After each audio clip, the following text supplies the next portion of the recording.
record. And Okay. then we can have people greet you and say hello. Oh my God, I see some names. I'm so excited to see all of you.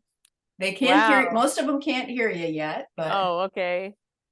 and everybody's going to be mute when they come in, but feel free to unmute and say hello if you would like.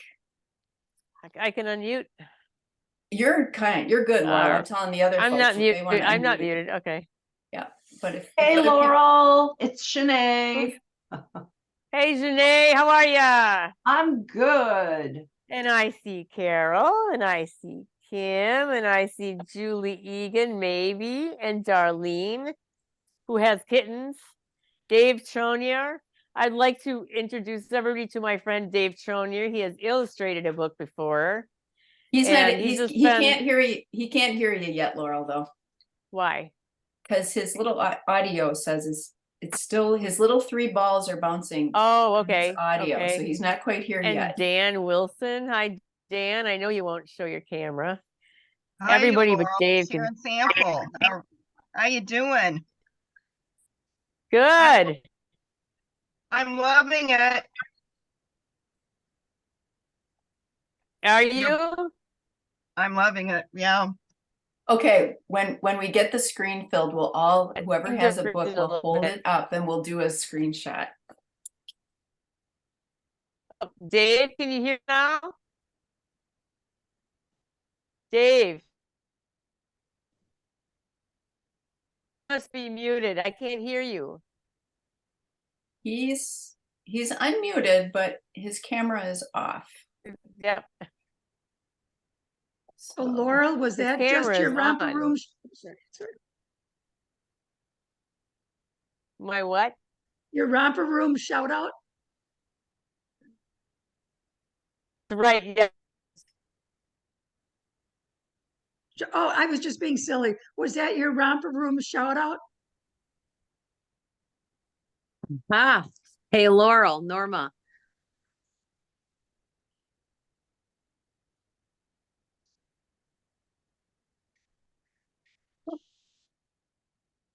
Now you're muted, Laurel, for some reason. Here comes Miles. Here comes India.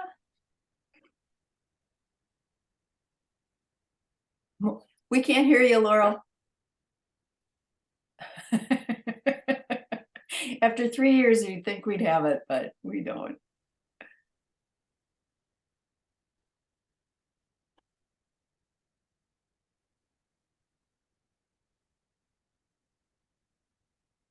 There you are. Can everyone hear me now? Yes. Yes. Great, great. You can hear that. Well, I wanted everyone to meet my friend Dave Tronier because he's been so supportive of me since about 2006. He'll probably disagree other year, but I think it was 2006. And Dave, these are many of my good friends in the writing world. Hey, Dave. And he's not hearing me. Oh, hey, Jennifer. I haven't seen you for a long time. Miles, Oh I see. Hi. Alita. My brother, Hello. Brian. There's my brother, Brian, everybody. Brian. Brian Wilson. And Dan Wilson, no relation. Why am I not seeing Brian? Oh, there he is. Okay. Yeah, Brian, he's good over to there. He meet kind of you. looks like Matthew McCormick, I think. Or Matthew, what's his name?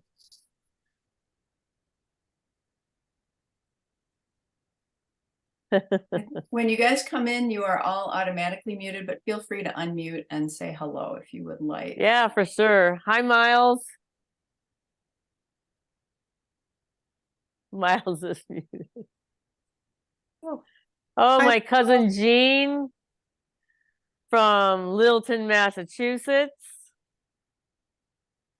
I love it. Okay. Hello, everyone. Evening. So great to see you. Hey. Hi, Hey, Miles. Laurel. And Hey. this is Catherine, so I'm in good shape here. Hi, Catherine. I remember you, of course. Of course. Hi, Laura. Proud to be here. Glad you're here. Nice to see everybody's faces. It really is. Can you see me, Laurel? This is Norma. Norma, let's see, where are you? Talk a little, Norma, and your screen will light up. Okay, let's see. I'm trying to get it light up, but I'm here in Anago, Wisconsin. I grew up with Laurel. Yes, we did, and we were angels, pure angels. Oh, Laurel. Oh, yes, we were. Don't let Fifty anybody pages, I'm kid trying you to find there. Pretty bad. My friend John from Good to see ya. California. Hello, John. Johnny Rizzo. And Pam and Cynthia. Should we get started, Kim, or are we going to wait till exactly 6:30? You know, people are still coming in, so let's give them a minute All or right, two. we'll give it a and then minute. we'll All right. And folks who are coming in, do feel free to unmute and say hello if you'd like. I'll have y'all mute later, but Yep. I'm Hey, sure Laurel. would love to hear you. Looking beautiful, girl. Hey, Laurel. Hello, Laurel. John. My name's India. Good to see you, Laurel. You too, John. You look good. You got a nice smile as always. Thank you. Okay, You too. I think that John Rizzo gets a prize because he bought 20 books. You are the winner, John. Thanks. It's all going to friends who have already read some of Laurel's stuff. Yeah, it's awesome. So did we have a Massachusetts? Is that our farthest away person so far? Think we've got a Littleton, Massachusetts, my cousin Jean. She's I see a nodding, little- Jeannie Sill. A little show and tell with the books. That's pretty awesome too. Brian and Susanna here from Richmond, Virginia. Oh, that's a good distance too. Los Angeles, California. Oh, you might win. I You don't might be the know. winner. Man, he's just winning everything today. Yeah, right. Gonna make his life better. There you go. All righty. Well, we are getting up on 6:32, so let's start to try to get ready to go. If you would care to drop your name in the chat and any greetings you'd like to do now or later, no hurry on that.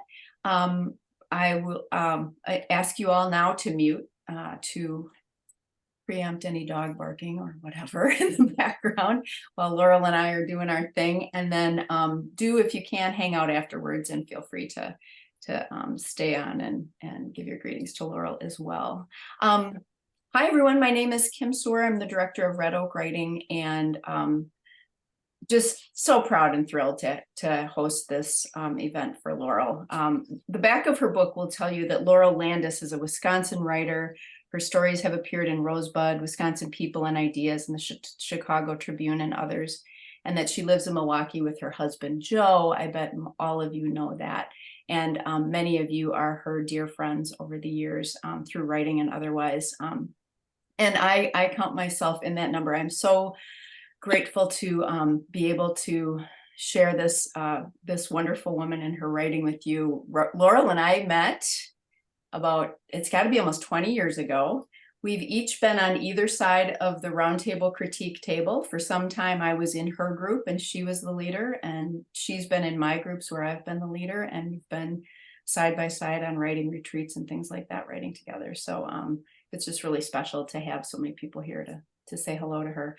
She's going to do a little bit of a reading. We're going to talk a little bit about her as a writer and the book and all of that kind of stuff. And then we're going to open up the floor for people who have any questions or comments that they'd like to make. Feel free to use the chat along the way if you'd like to do that. I'll save the chat for her, and she'll get that, printed up or whatever, so she'll have that to remember.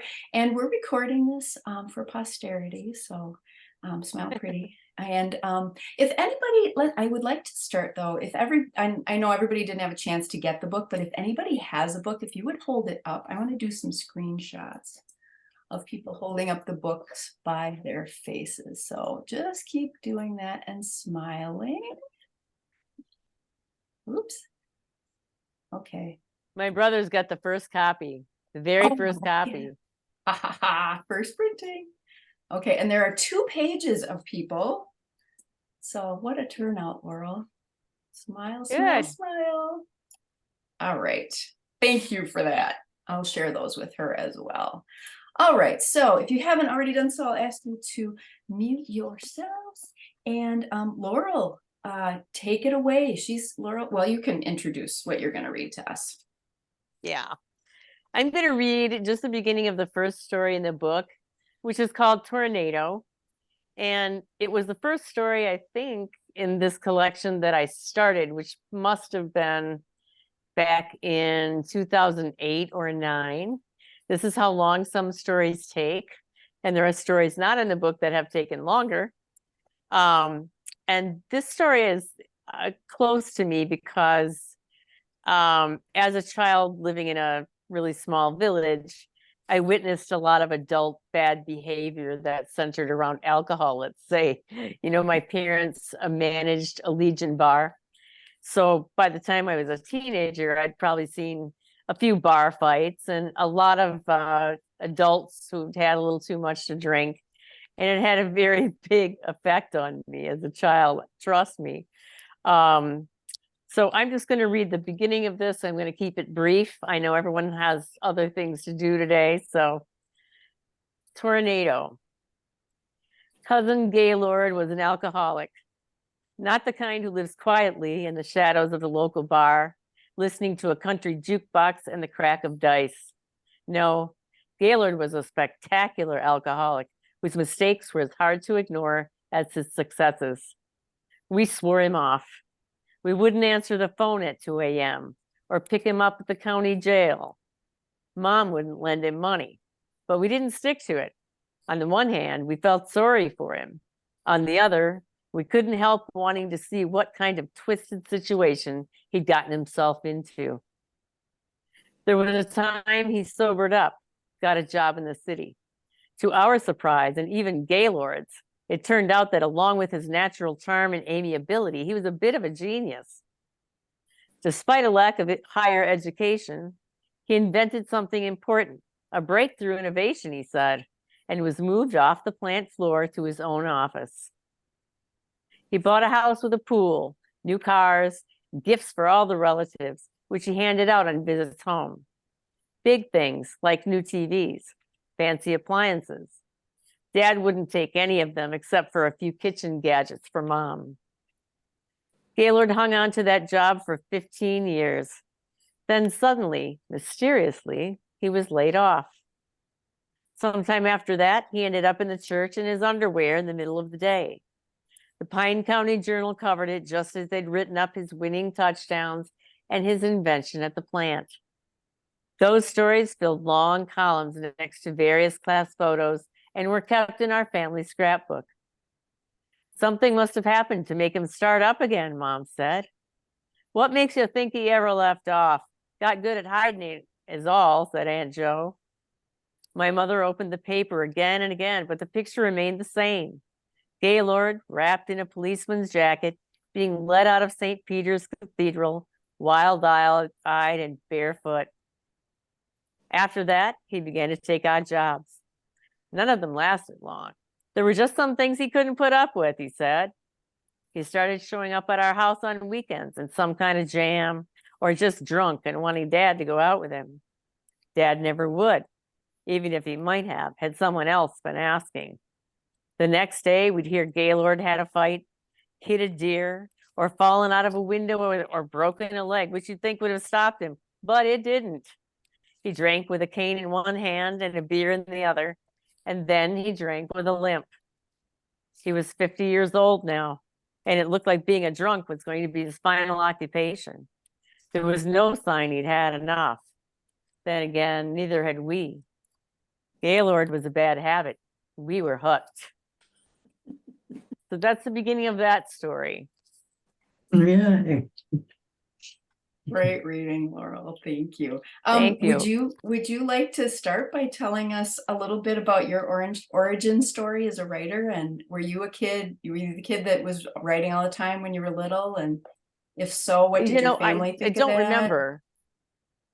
I don't remember very much. I do think I was, because several of my high school friends have mentioned it to me, that I always was writing. I know I kept a journal. I think I wrote quite a bit of poetry, as young girls will do. But I don't remember doing a lot of stories at that age. I just wrote a lot about this boy, that boy, this boy again, and that boy again. So, journaly stuff. Right. I'm trying to I would say I think. didn't start writing seriously until I got back to Wisconsin, which was, well, 30 years ago now. I didn't write for a long time as an adult. And then I got back here and I started a lot of pieces, which just took years. I don't know if anybody's aware of this, but even a short story, forget a novel, which I'll never be capable of, but a short story can take 20 years. You just has to germinate for you, and become part of, become authentic for you. Otherwise, it's not worth it. So sometimes that involves a little emotional editing and a little stewing. It can take just years, as all of you, I'm sure, some of you who are writers in the audience are well aware of. Yeah. Do you think it was something about coming back to Wisconsin that lit that part of your creative brain, or I just say that, my hometown and small towns in Wisconsin, and I'm sure everywhere, it just seems that the problems and the good things and the bad things are just so obvious, because it's such a small community. So you see both sides of everything pretty quickly. Whereas if you're in a city like New York, there's just so much going on. You don't notice, I think, a lot of character behavior. But in a small town, it's stark, stands Mhm. out. To me anyway. Yeah. I've heard writers talk about that they couldn't, that when they were writing and when they were living in their hometown, they couldn't write about it. And when they were not living in their hometown, they couldn't write about anything else, but they had to leave in order to see it differently. It kind of sounds like that might be true for you too. I think sometimes also, time has to pass. So, I'm writing so much about childhood, mine, or, based on my own experiences. And that's a long time ago. So I think by the time I write about my years in New York City, it's going to be, I would have to be 120, I think. Yeah. Talk about this, if you would, about this collection. Like, how did it start? How did you decide what made it in? What got, left on the cutting room floor and all that kind of stuff? Well, what made it in was what I thought I could finish, what I thought was fully fleshed out. I had a lot of pieces. So I went through all of my work and made a list of everything and how much work it needed to finish. Some needed an ending which could take years, but I got it done. So some just needed light editing, proofreading, which is nothing. It's really more you just have to go through and make sure it says what you want it to say. That's the hardest thing, I think, as a writer. You can say a lot of things, but it takes a long time to figure out, just like if you're painting, it takes a long time to figure out how to use that tool to express what you want to express. And it's the same with words. You want to make sure you said exactly what you wanted to say. And if I went back and read this, I'm sure I would make 1,000 changes still, even though I've already made 1,000 changes. Mm-hmm. Yeah, it's never done, is it? Never done, just abandoned, I think is what they say. Is that what they say? Yeah. Which one was did you have one that was just so hard for you to write, or it just really pulled your hair out over it? There have been a few. One was another of the stories based in my hometown that it was just too sad for me to write. I couldn't do it. And another was a story which I still hope to finish, and you'll not remember this, so I'm going to tell you. It's about a little boy who finds a severed hand in the woods. And he thinks this makes him very popular at school, of course. And he thinks that this is fun and really great until he starts to realize that, there's a killer out there and he may have been seen, and, it's lighthearted, but it started to get pretty heavy. And at some point a puppy was killed and I decided I had to go back. No one wants to see a puppy killed.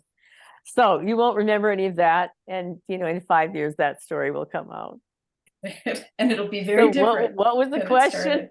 Oh, I was asking you what some of your hardest ones were to write. And then my next question was going to be, do you have a favorite that you just love? A favorite story? Mhm. In this collection? Yeah, well, sure. Or it could be the puppy story. I don't care. No.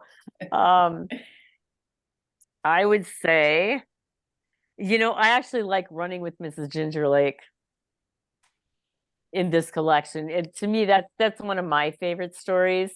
I haven't heard a lot of that mentioned. I've heard people are mentioning things that the ones that they liked, and I haven't heard anyone mention that one yet. So I don't know if that's just the length of it is inhibiting, or it's just not hitting people right. But I like the idea. You know what's interesting? It's a good story, Laurel.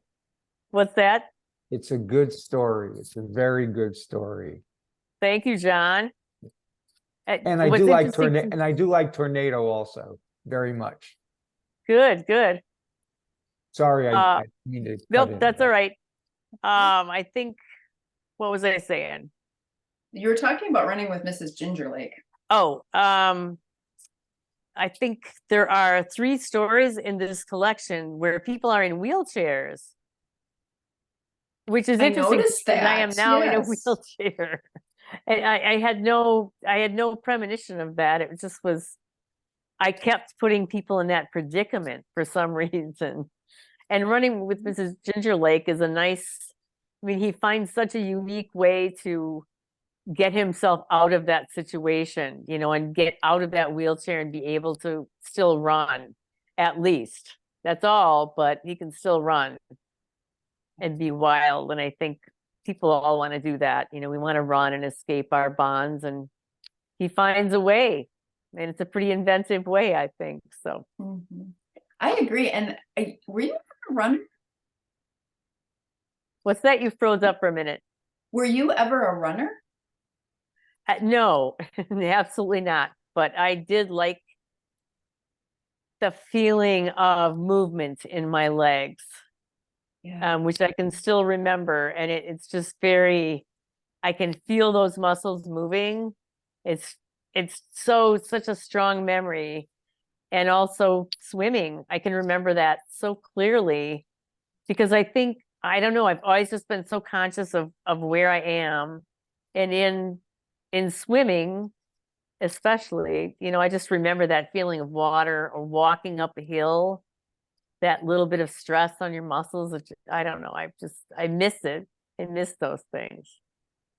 I swear when I read this for the first time, I thought, oh, that writer has been a runner, because you can't, and not that I've been much of a runner, like for a long time, a very long time, like, and I wasn't even much of a runner then, but that you really capture that feeling, and it's emotional. It's wonderful. Good. Well, I'm glad it rings true. I would have sworn that this person who wrote that was a runner. I also really enjoyed Picnic. Do you want to talk a little bit about the backstory on Picnic? Well, Picnic is kind of based on, I had an aunt and uncle with a campground, and every once in a while I would meet new people, which in a town my size was pretty novel, especially as a kid. You're not going out to bars or anything, you're not meeting people. And so I went to a family picnic there, and there was a family there with a girl who I thought was just, so cool, and her hair was so pretty. And I don't remember much else about it, but I think we went for a walk, and I'm not quite sure we did or not, but it's just a riff on that, which is mostly what all of these stories are. Something may have happened, and then you just take off on that. Yeah, I thought you really captured that relationship, I don't know if it was a full relationship, but just the that worship of the younger girl, of the older girl, and the discomfort of saying the wrong thing, and the freedom of the, that's great. Very cool. You want to be cool. Yes, yeah, absolutely. I'm gonna look at the chat a little bit in just a minute and see if anybody has anything that they want to ask as a question, but maybe I can see it. can you see it? So let's do a little lightning round.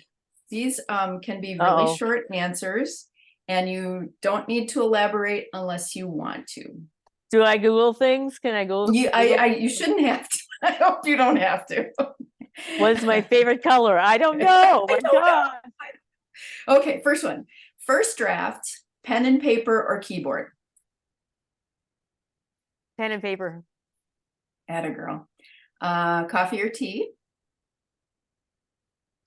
Oh, damn, neither now, but it was coffee. Okay. And was it like pots of coffee? Would you get lost and just drink pots of coffee while you were writing? When I was, 30, but after that, 2 or 3 cups of coffee causes heartburn, I think, in anybody over 50, but that's just me. I don't know. Okay. So your favorite reading, fiction, nonfiction, or poetry? It's nonfiction. Very cool. Very cool. Either, and there's a couple of books. There's like there's a book, I think it's by Miles Harvey, about maps. I don't know, Janae, I thought you might be familiar with that. It's The Island of Lost Maps. Oh, I see big thumbs up. Yeah, it's just an interesting book about an interesting kind of subculture of people who steal extremely rare and valuable maps from libraries of Congress or wherever, and the lengths they will go to get these maps. And I think so many people are fascinated by those. There's also a book about Dogtown, Massachusetts, that my cousin is familiar with because when I went to visit her, we all went to Dogtown. It's just a fascinating, multi-layered story about a place. Those are probably my 2 favorite nonfictions. Very cool. Next. Next. Okay, this is an inside jokes for only a few Fun. of us. Squirrels or chipmunks? Squirrels. You want to talk about why you chose that? Because we have squirrels who come in the door and get a peanut and go out. And, I've never had any trouble with squirrels, and I love my squirrels, and they're very easy pets. I don't have to walk them. I don't have to, well, I do feed them quite a lot, actually. Cool.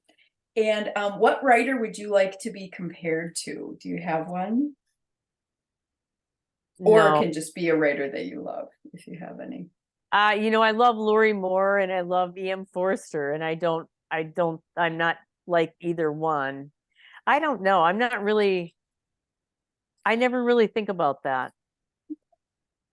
I don't know if anyone else would compare me, but I don't think about it really. Cool.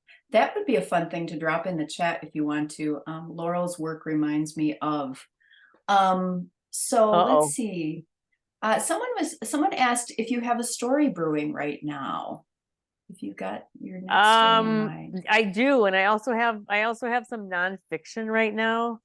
I have a website.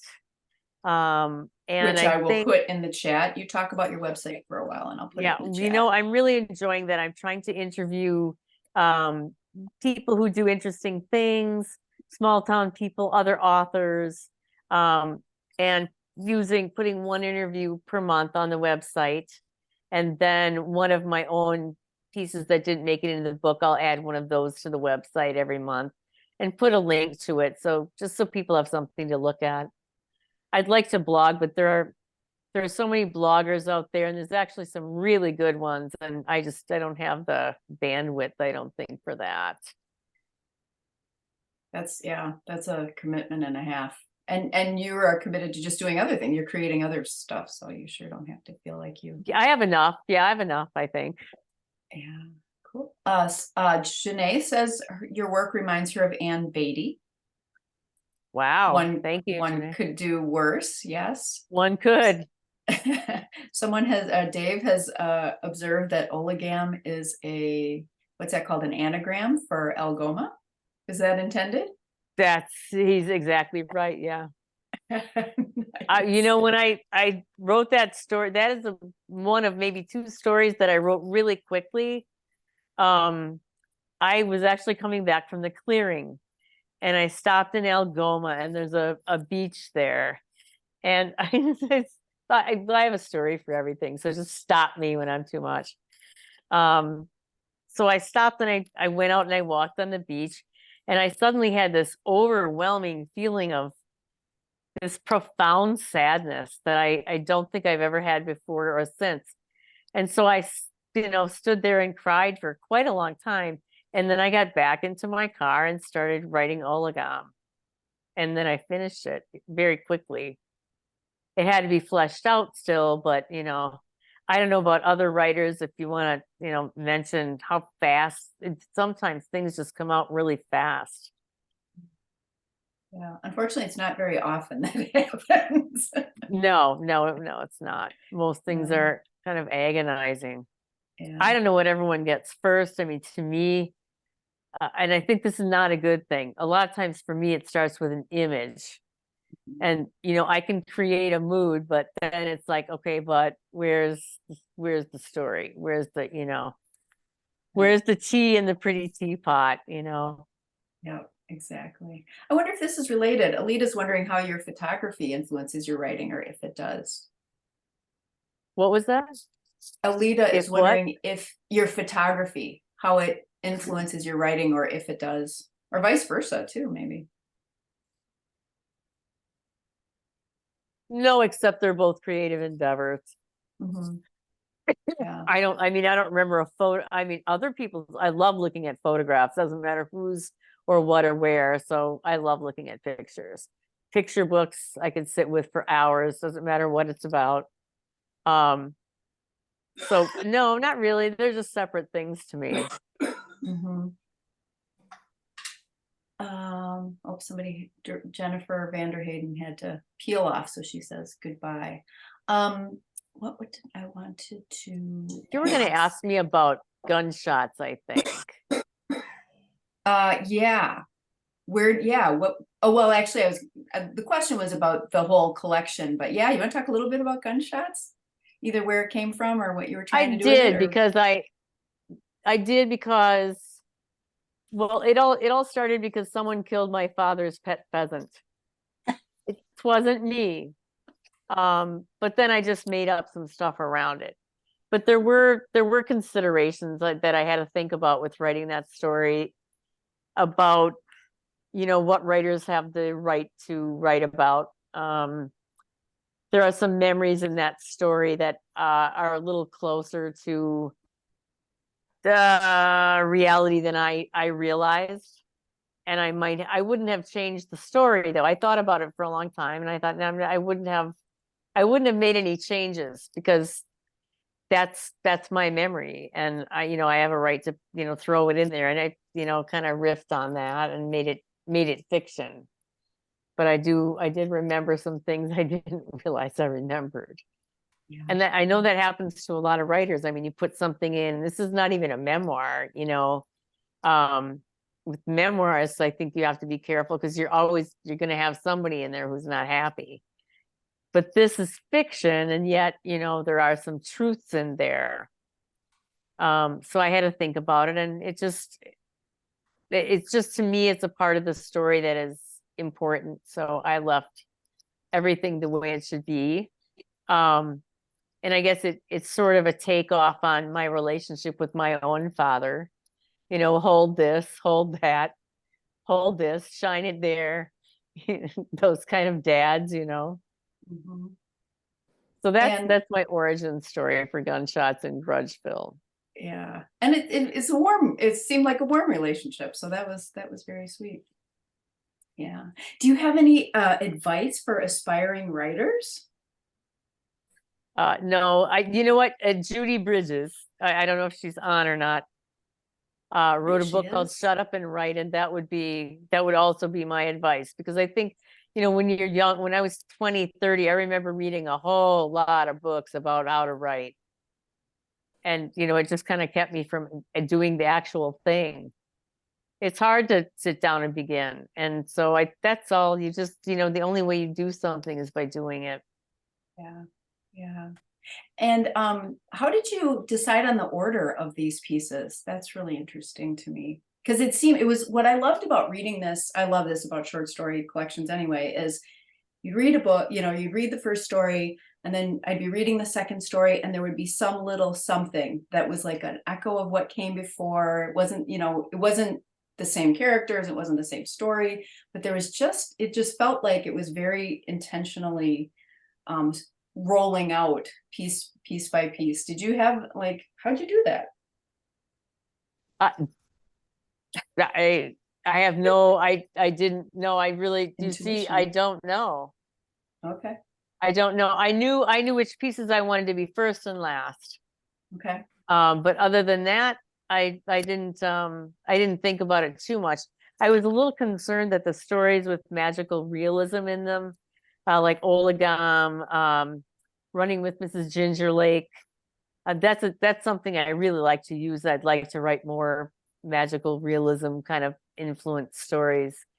And there's a third one in there, Breathless, about the man putting pennies on the railroad tracks. That's, it steps out of reality for a little minute. And I was a little worried that those wouldn't go with the super realistic ones.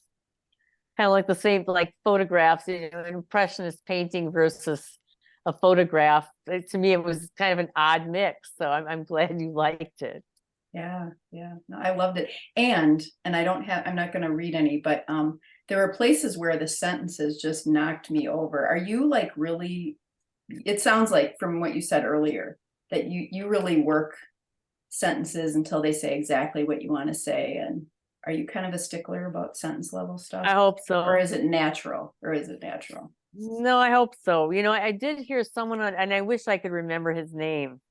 There was someone talking about writing who was talking about once you're done, proofing and editing and spell checking and those kinds of things, you have to, you look for prose quality, which just means, going through each sentence and paragraph and making sure it doesn't need to be reworded. And we can all feel that. I can feel my energy drop completely if my writing is boring. I know it right off the bat because I'm reading. It's like, all of a sudden it's just blah. And I think you have to just polish up your prose so it sparkles a little bit and it's varied. And oh gosh, it's so hard to write. And people who don't do it would never realize that. Well, it's fun. It's like a puzzle. To me, short stories, each one is like a puzzle. I'm not a novelist. I can't follow things that long. But short stories for me are, each one has a little problem, sometimes like a little moral problem that has to be solved, or someone has to learn something in particular. I usually have that in my mind pretty early on, like what the moral of the story is going to be. So that might even be a little puritanical. I don't know. It's just, I always have something I want to include, and it's a little puzzle as to how I get there. Yeah. That's so interesting because I would never call your writing moralistic at all. And that's a huge compliment. It's wrong. But yeah, I know what you mean. Like you've got an arrive, like where it's going or where it's arrival. Yeah, someone has to learn something. There has to be, there's a story in the book called Savior. And it's about a young woman who just happens to come upon a dying man. And she decides it's up to her to give him one last night of pleasure, which doesn't mean anything, you think. And she takes him out. And for her, I mean, her father, she clearly maybe didn't get to say goodbye to her own father, and she's making up for it. And he knows that. So they're both kind of using each other for what they need. And, in doing so, and that was the moral of that story for me, that she had to save this man, or what she thought was saving him. Maybe I shouldn't give away too much, right? I don't know. Oh, that's right. You know what? Short stories are good, whether you know what's gonna happen at the end or not ahead of time. They bear I hope second so, because I readings think I anyway. just reviewed. Yeah, yeah. Christy Craig was asking if you tend to start your first drafts from the beginning, or do you envision the end and write backwards? No, from the beginning. What an interesting question. No one's ever asked me that. From the beginning, yeah, that's where I started. And that's kind of strange, I guess. Do you start yours from the end, Christy? I don't know. I start wherever I can, I guess. I see Kim Parsons asks if you read your stories aloud in the editing polishing process. Yeah. Yeah, because it's really easy to spot mistakes and problems and all of that if you read it aloud, and you can feel the energy pick up or drop. I see a kitty cat. Yeah, always. And sometimes it sounds really different than you think. I know when we would take something to read at round table, there would always be a story I thought, oh wow, this is going to blow everyone away. This is so good. And everyone would, I mean, sometimes it would just get, torn to pieces very nicely, of course, but kind of shredded. I think, oh darn it. Whenever I went humble, I had a much better reaction. You have to be humble until you know you're done, and then you just own it and you pretend like you think it's the greatest thing in the world. Even though there's still something you'd change about it if you could. Yep. Right.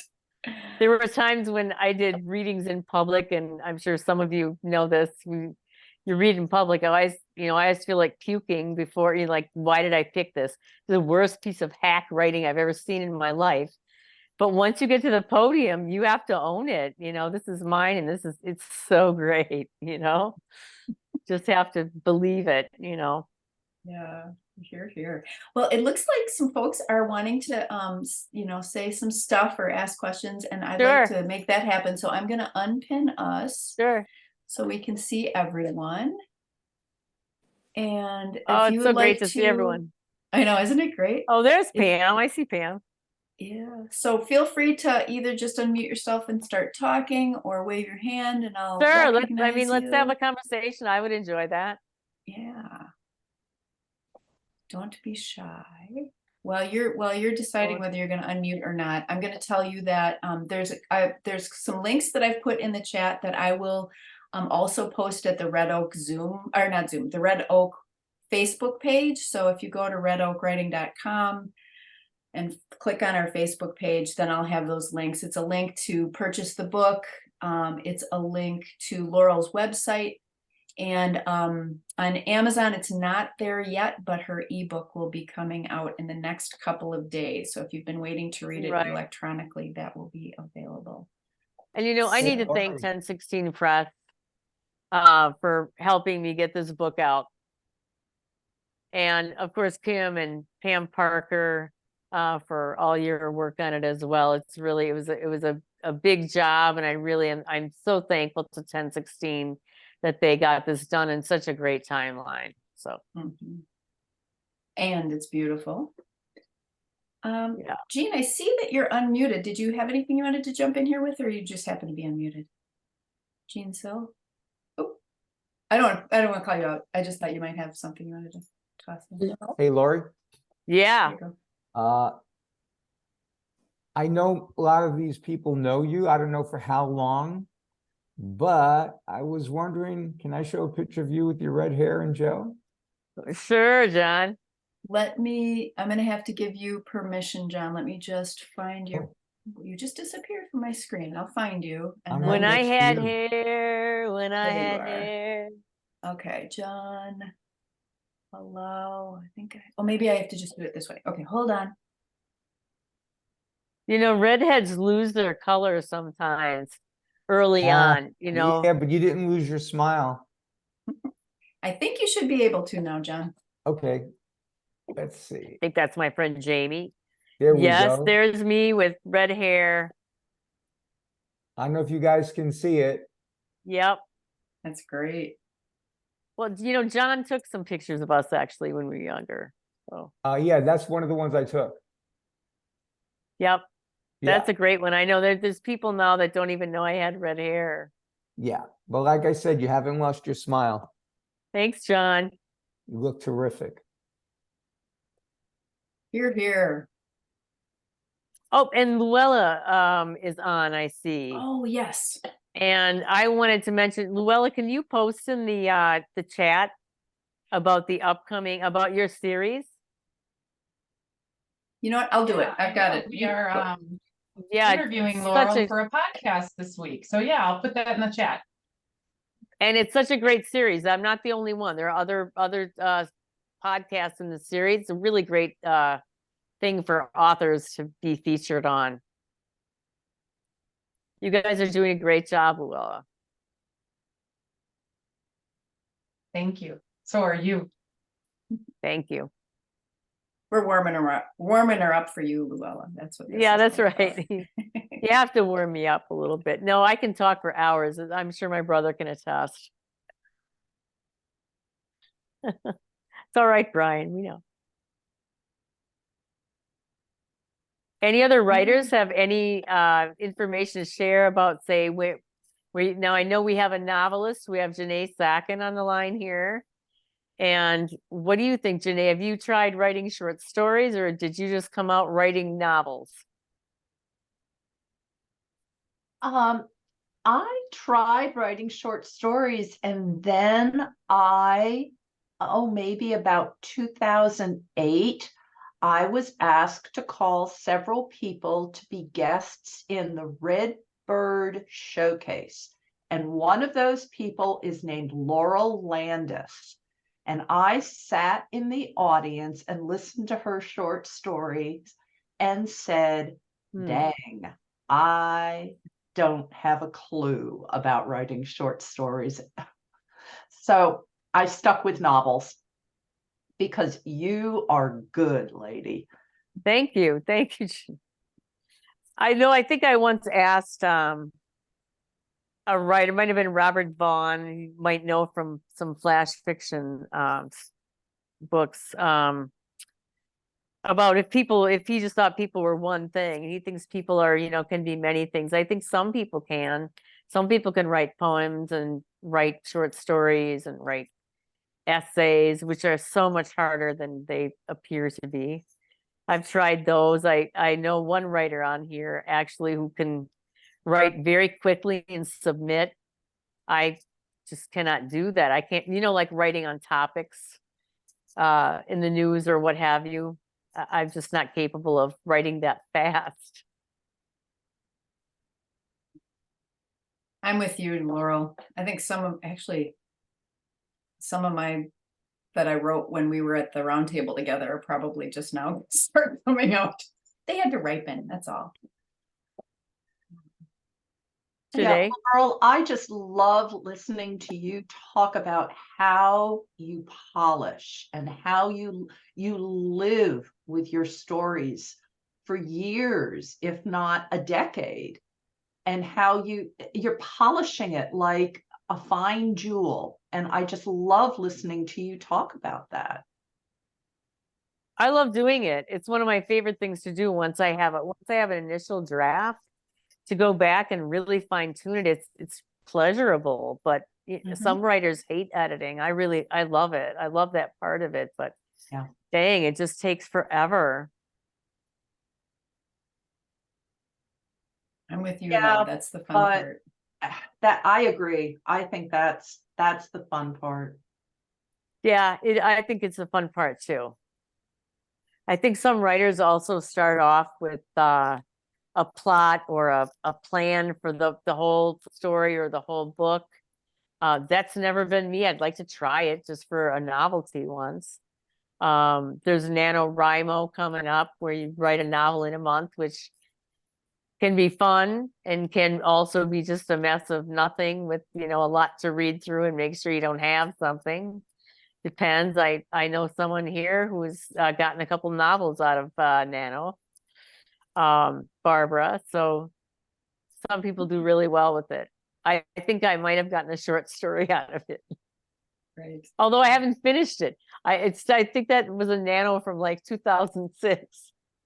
I wrote a whole novel, and it went off in some really strange directions that had nothing to do with where the story was going. But I think I might have a short story there. There you That go. might be my next project. Nice, nice, nice. Jennifer Rupp is wondering about the book cover, what you think of it, what that process was like. Anything you want to say about the You know, cover? the initial book cover was kind of gray and green and tan, and not what I wanted color, because I thought that I had a bunch of colorful people, and I thought the color was just important to communicate what was inside the book. It's not all bleak. I think I write a lot of stories that are sad, sad, sad, sad, and I didn't. They're not all like that. I think that's just my skewed, self-consciousness. But I wanted the cover to represent the people inside, who are kind of colorful people. So, and it took a long time I'll tell you, illustrators think that you can visualize things. Like, oh, well, what if we tried this and this? But that's really hard for me. If you put a paint swatch on the wall, I cannot see it as that one color. And just like I couldn't express what I wanted to express, and she really needed me to do that. So we had to kind of learn, each other's, what I was saying. I said this, but one word can mean such different things to different people. And I think in the beginning I had used the word cartoonish, because I had sort of a funky, junky kind of old pickup-y kind of idea. But to her, that meant something completely different. So, we had to work through those things. And the better an idea you have, or if you have a photo you want to use, easier. Yeah. Someone, Alita's wondering about the bear image in the open spaces we could also ask about the tree at the beginning of each chapter. I thought that was really neat effect. Was that your idea or the designer? No, actually the publisher did that. The designer did it. You have a designer for the book cover, including the back, and you also have a designer for the inside of the book. What you want the font to be, how you want things to be marked, delineated, like with the chapters. I thought the bear was adorable because there's a bear in the story. Maybe two bears. There are two bears. There's always a bear or a deer, and none of them end well. Another thing that I love about the cover is it's coming out now, and the world is on fire with color too. Like, it's just so seasonal. It feels pretty cool. Yeah, it is seasonal, so it In won't that sell as way. well in spring. Is that what you're telling me? Yeah, I don't think so. We'll be longing for fall then, when we're hot in the summer. Right. Darlene is wondering if you've ever considered writing a book on the art and craft of writing.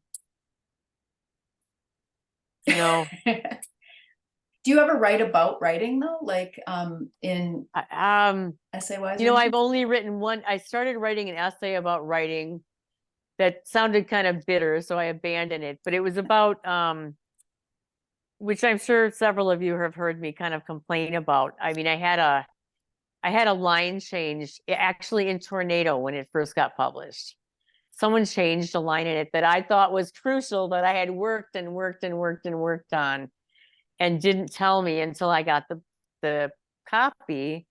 And I thought, do people who paint, I mean, if someone buys your painting, do they say, well, I really like this, but could you maybe put some orange over here? I like having things, things like typos and things that bump the reader out of the story, of course, need to be fixed. But if it's just a stylistic issue, I mean, I find sometimes, people want your sentences to be shorter, or they want, some things are me, and, I want to be able to have the right to, well, not fight that, but just make sure that I get what I want. If it sounds too formal to be my voice, I may not want that, so I started writing a piece about how overrated perfectionism is. But it's only because I want to be perfect, and I'm not yet. And to be clear, that was not in this I mean, the piece might be in this book, but that was when it was being published like in a literary journal or something, right? And the person changed it. Yeah. This piece is exactly how I wanted it to be now Yeah, in the book. nice. But yes, I had a lot of help with editing and proofing, and people made great suggestions. My husband made great suggestions for Jack-o'-lantern and was a really crucial part of that final edit. So sometimes people have good ideas. You got to slash and burn and, take out all the stuff that doesn't matter. That one, I was surprised. It felt like you were pretty done. And then it went through, like, you were bold and courageous to make the changes that you did. And they were really good changes. They were. Awesome. It's funny. It was like that last edit was just bang, bang, bang, complete overhaul, and it worked. It suddenly just worked. Yeah. That's the newest story in the collection. And I think I thought about it less than any of the other stories, but yet at that end, I think I got it right. So I agree. You certainly did. Let's see, the chat's kind of full. So if you had something you wanted to ask that I haven't gotten to, feel free to unmute yourself and just shout it out. how did you come up with the bear image? Okay, we covered that. Okay. Who do we have? Who is it? Kim? Yeah. Kim, Susan, I wanted to ask Laurel, I may have missed this, and I missed the very beginning.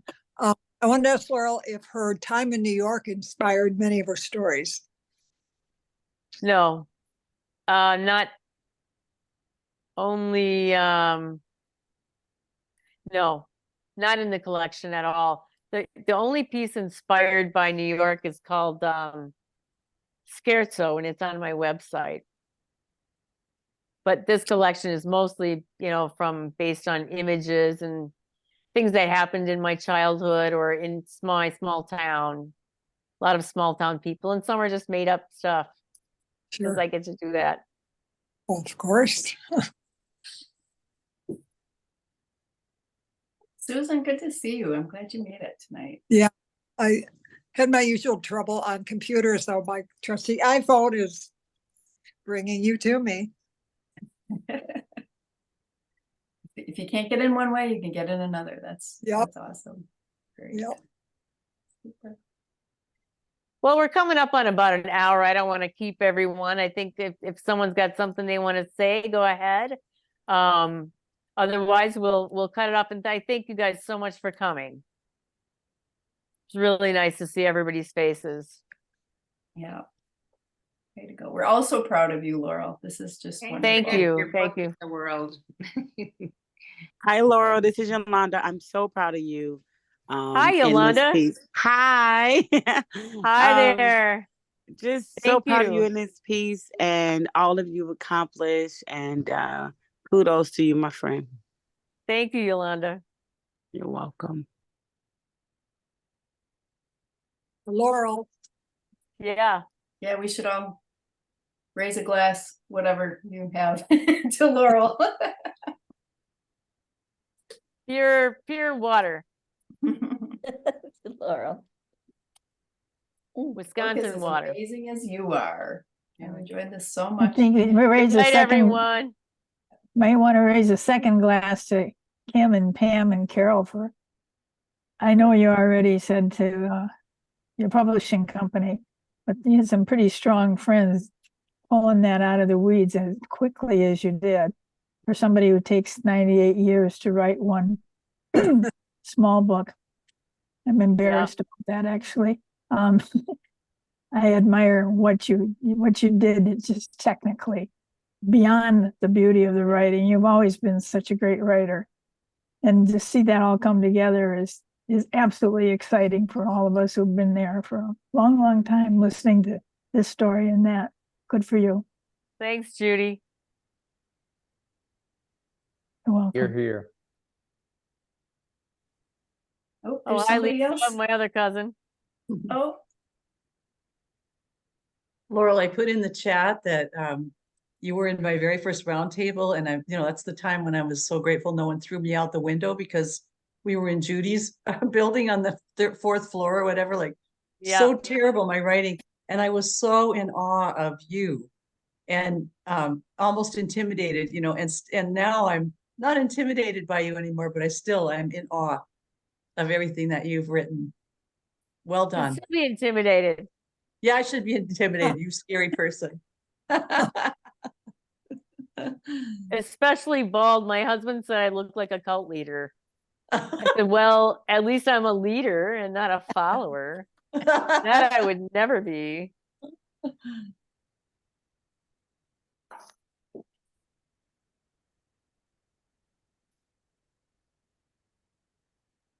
Laurel. I wish that Mrs. Pence and Audrey were able to read this. Me too. Me too. Mrs. Pence was my English teacher, and she was hard on kids, and I tested right out of English in college. She was the only one. I mean, you learned it whether you wanted to or not. Well, I did. And she always told me I had an attitude problem, and that that I was smarter than I acted, and that I, you know, blah blah blah, daydreaming, blah blah blah. I think all my report cards said Laurel has a problem with daydreaming. Not a problem.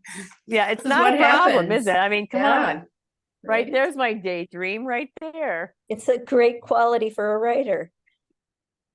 I think so too.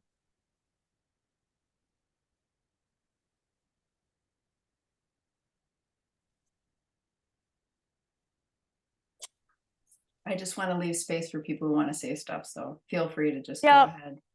ahead. I found the book, Laurel's book, out on Goodreads, and I have yet to do a review, but I'm going to do a review. And Goodreads I think is a very productive way to get knowledge beyond your group of friends and to get some publicity. So I think everybody should go out to Goodreads and give Laurel the 5-star review she deserves on Goodreads. Wow, and write up good reviews so that the rest of the world can know that about what I'm going to say, our Laurel, and how wonderful a writer she is. Thank you. Here, That's so nice. You guys are all being so nice to me. It's like you might also take a look at one of Sharon's reviews on Goodreads for a sample of how a well-written sample. I got your name in my head here. A sample of a well-written review. She's really damn good at it, is what I mean to say. That's an art. I remember I was at a round table with at the clearing with Sharon once, I think, and I still remember what she wrote. Yeah. So that's a good piece when you remember what somebody wrote. There's a lot of writers here whose certain words or stories I remember so well. Well, it's fun to see them pop up in a book later on, like yours, isn't it, Laurel? What's that? It's fun to see the bits and pieces of stories. I don't always remember the whole story. Like I'll remember a few pieces of yours, for instance. Yeah. And then when they come up in a book, it's like, oh, there's an old friend. Yeah. It's exciting. It's exciting to know that idea, that thought, that effort threaded through all the way from some little spark in your brain to being something that you can share with everybody out there. It's admirable. Yeah. Well, creative people are interesting people. There's always something new that they're thinking about and something new that they can leave with you. I don't know, Judy, did you introduce yourself? No. Well, this is Judy Bridges. She was she started Red Bird writing a long time ago and was the first roundtables that I ever attended. And knocked everybody out, as a few of them did. So many good people came out, you know, and we're all still around. And I hope there's a lot of younger people who are writing too, starting to write about their own experiences, since they'll be so different than ours. And I also have to say, I did had some chats, some interviews with both my cousin Jean Buchanan, and Dan Wilson, who have really changed my mind about the future of, I was so concerned about AI and AI taking over, writing and could mimic people. And no one's going to read anymore. Everyone's going to just be on their devices. And they both gave me some completely different perspectives that, this is not, it isn't all doom and gloom. It isn't, it's not that bad. Relax. Some different things. Jean said that her life, well, I'll let you read that interview. It's going to be great. And Dan mentioned something about artists in the future may have to be able to plant the seeds in AI. That will be one of the skills, which I thought was an interesting perspective. There's no AI that's going to beat the pants off of a Laurel sentence when you get it right. And when you work that I hard, don't know. and you They, put it they can together, it they ain't can gonna make happen. you sound like you, Judy. Yeah, that's it. That might not even be you, as a matter of fact. That's just true of so many people in this group, and also the fact that it takes this village to do it. Everybody's got to, they all help each other. Right. It really does. I also want to thank Kim Soer. Not only is she so helpful in the publication process and helping me over some humps, but in putting this together and hosting this. So Kim, thank you so much for everything you do for Red Oak. Oh, it's a pleasure. It's a pleasure. Can you tip your screen so we can see the poster behind you a little bit? Oh, I want to show yeah. that off. So yeah, look how pretty that is. Yeah, the ink, the pen monkeys did. Hey, where? Oh my God, I can't find it. I'm there sorry. it is. There it is. Yeah. Yep. Yep. That was a group of writers meets on Thursday mornings just to check in for camaraderie and whatever. And Janae Sacken actually thought of that as a gift for her, and so they tossed in some. I think that's a great gift. I think it's a great gift. So many people who are on this today have been helpful to me and supportive and in so many different ways. It's just, you find out kind of what your friends are made of when you have some issues and you want to get a project done. So many people were so helpful. I could never have done it without my friends, for sure. Well, I'll speak for everyone and say it's a labor of love and you make it so much fun. So thank you so much. Thank for you. Is letting that us be a Kristen part of O'Neill? it. Kristen O'Neill, is that you? That is my supervisor from work. Well, sorta, yeah, Kristen. I was looking at you for a long time, and I know that face. I know that face. When I'm dressed down, so Yeah, she's not her usual suited self here.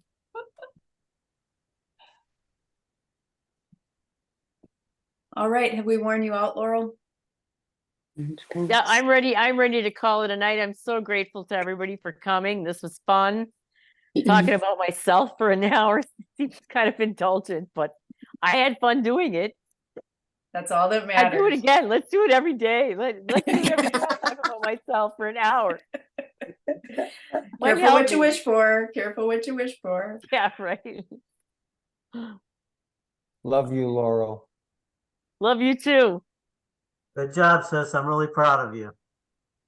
Thank you. Oh gosh. All right. Don't make me cry now. Love you, Laurel. Lori, was that your brother saying he loved you? That's my brother. That's your brother? They're good things. All right now, damn it. Love you. Okay, well, good slobbering. We love you. Bye-bye. Hi, Laurel. Bye-bye. Love you you. too. Bye. Love you all too. Love you. Love you. Love you, Laurel. Love you too. I just saw Sue Crippling and Joan LaCroix from my high school. Hi guys, didn't know you were on there.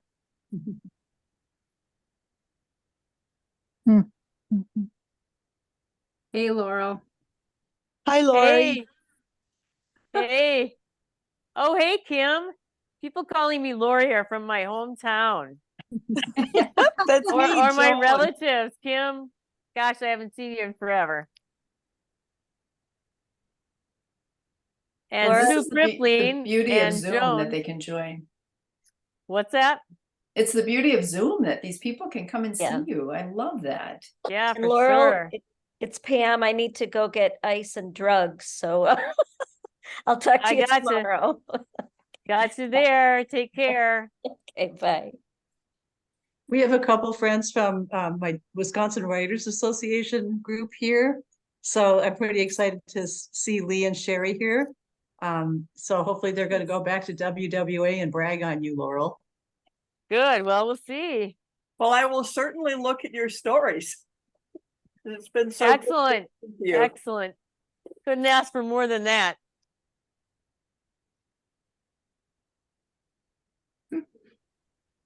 Sue and Joan, are you going to unmask? Oh, do I have to? You know how I feel about having my picture taken, Laurel. I can, but it's not going to be pretty. Yeah. Hey, Let me figure out how. I think I might be able to ask you to. unmask yourselves. Joan and Susan Kripling and I used to work at the Wild Wolf Inn in my hometown, and we were angelic. What else can I say? Yeah, yeah, that's putting it. Oh yeah, that's right. We were We angelic. did. You know, it was a bar restaurant, and you know, we were able to, you know.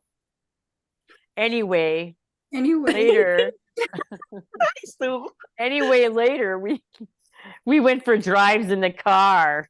There wasn't, didn't you put that in your book? There's not much to do in the Northwoods. I think there is. I think you just have to have more imagination than we did. So true.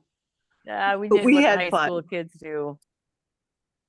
We We did. Well, Sue and Joan, I'd like to see you down here if you ever make it down.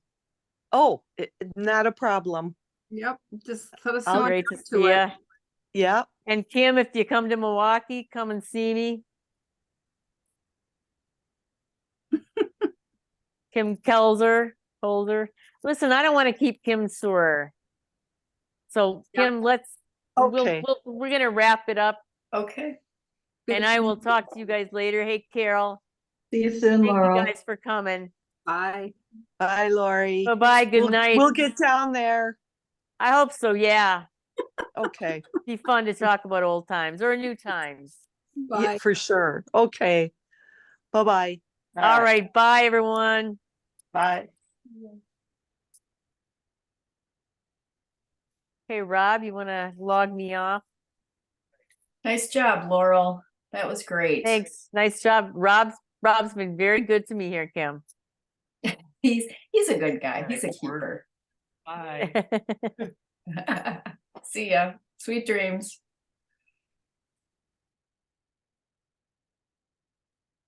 Good night, Carol. I'll let you know the next time I'm going to see her, and maybe we can go at the same time. It's kind of a busy week, but maybe Thursday afternoon, we'll see.